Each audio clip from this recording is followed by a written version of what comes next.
السلام علیکم ورحمۃ اللہ، بسم اللہ والصلاۃ والسلام علی رسول اللہ۔ سوال آ گیا ہے جی، شکر ادا کرنے کا بہترین طریقہ کیا ہے؟ میرے عزیز، گزارش یہ ہے کہ ہر نعمت کا شکر ادا کرنے کا اپنا ایک انداز ہے۔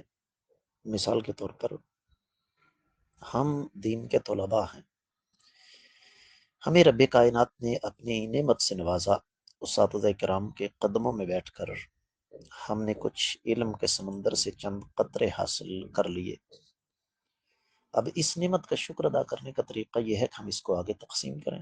بذات خود عمل کرنے کے بعد آپ مالدار ہیں، مال کا بہترین شکر آپ یوں ادا کر سکتے ہیں کہ اسے اللہ کی راہ میں خرچ کریں۔